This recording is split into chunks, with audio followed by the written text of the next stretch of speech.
Assalamualaikum warahmatullahi wabarakatuh. Halo semuanya, perkenalkan nama saya Pratiwi Lestari. Saya mahasiswi Prodi Manajemen Universitas Wisnuwardana Malang dengan NIM 210202047.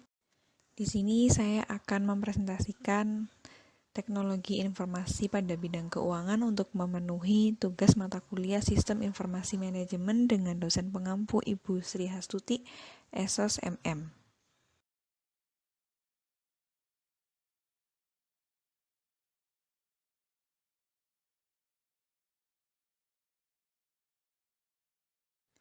Memahami peran teknologi dalam berbagai aspek kegiatan bisnis melalui penggunaan teknologi komputerisasi dan sistem informasi akuntansi. Komputerisasi memiliki potensi besar untuk membantu dalam pengembangan informasi yang tepat, kapasitas, dan ketersediaan fasilitas yang dimiliki untuk menciptakan informasi yang dapat dipercaya merupakan faktor penting dalam pengembangan suatu sistem.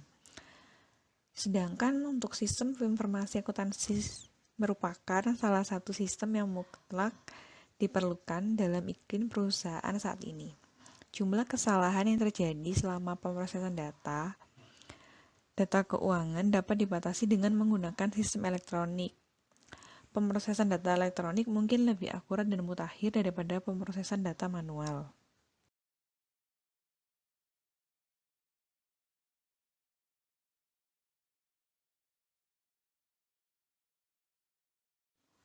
Peran teknologi informasi pada bidang keuangan. Sistem informasi akuntansi merupakan sistem yang terintegrasi sebagai komponen yang mengumpulkan, memproses, dan menyimpan informasi untuk membantu pengambilan keputusan, koordinasi, dan pengambilan, serta memberikan gambaran umum tentang aktivitas di dalam perusahaan. Adapun beberapa komponen sistem informasi akuntansi sebagai berikut. Yang pertama, perangkat keras, yang kedua, perangkat lunak, yang ketiga, perangkat otak, yang keempat, prosedur, yang kelima, basis data, yang keenam, teknologi jaringan komunikasi. Perkembangan teknologi informasi sendiri telah memberikan dampak yang signifikan terhadap bidang akuntansi. Model akuntansi untuk era teknologi informasi harus dapat menilai jumlah perubahan sumber daya, laju perubahan proses, nilai aset tetap tidak berwujud, penekanan pada nilai pelanggan, kemampuan untuk memantau proses secara real time, dan kemampuan jaringan.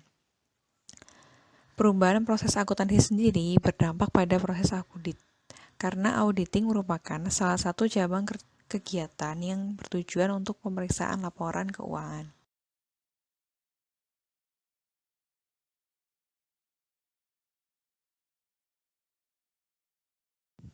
Manfaat teknologi informasi pada bidang keuangan. Penggunaan teknologi informasi di bidang akuntansi meningkatkan efisiensi dan efektivitas, meningkatkan kinerja perusahaan, melindungi aset, meningkatkan produksi, dan membuat pekerjaan lebih nyaman bagi karyawan.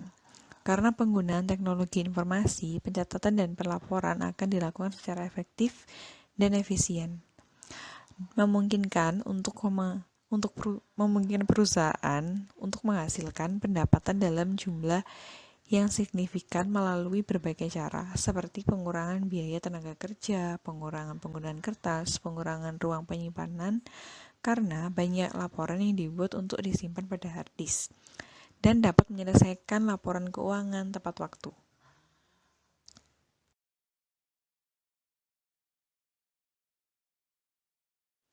Penyusunan sistem informasi keuangan sebagai suatu entitas perusahaan dengan tujuan tertentu yang harus diperhatikan dalam penyusunan laporan meliputi 3. Yang pertama, sistem informasi keuangan yang disusun itu harus memenuhi prinsip cepat, yaitu bahwa standar akuntansi keuangan harus mampu menyediakan data yang diperlukan tepat pada waktunya dan dapat memenuhi kebutuhan.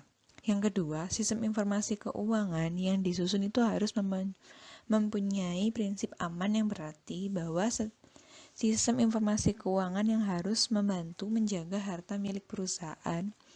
Untuk dapat menjaga keamanan harta milik perusahaan, maka sistem informasi akuntansi keuangan atau SIAK harus disusun dengan pertimbangan pengawasan-pengawasan intern. Yang ketiga, sistem informasi keuangan yang disusun harus mempunyai prinsip murah, yang berarti bahwa biaya untuk menyelenggarakan sistem informasi keuangan ini harus dapat ditekankan sehingga relatif tidak mahal. Peran teknologi informasi bagi bisnis. Adapun peran teknologi informasi bagi bisnis sebagai berikut. Yang pertama, untuk meningkatkan layanan bisnis, untuk meningkatkan layanan perusahaan, teknologi informasi memainkan peran paling penting sebagai alat untuk mencapai tujuan tersebut. Yang kedua, mempermudah cara berkomunikasi. Contoh sederhananya penggunaan email. Bagi kebanyakan perusahaan, email adalah sarana komunikasi yang utama antar karyawan karena penggunaannya jauh lebih mudah dan relatif lebih murah dibandingkan dengan faxmail. Yang ketiga, aplikasi bisnis yang lebih efektif. Dengan aplikasi dan layanan elektronik seperti e-bisnis, e-commerce, e-banking, dan e-money telah meningkatkan kinerja usaha menjadi lebih produktif. Yang keempat, mengoptimalkan interaksi perusahaan dengan pelanggan. Sistem manajemen hubungan pelanggan atau Customer Relationship Management atau CRM dapat digunakan untuk melacak dan mengelola interaksi antara perusahaan dan pelanggannya. CRM sendiri adalah sistem yang mengidentifikasikan setiap interaksi bisnis dengan pelanggannya. Sekian presentasi dari saya. Terima kasih. Wassalamualaikum warahmatullahi wabarakatuh.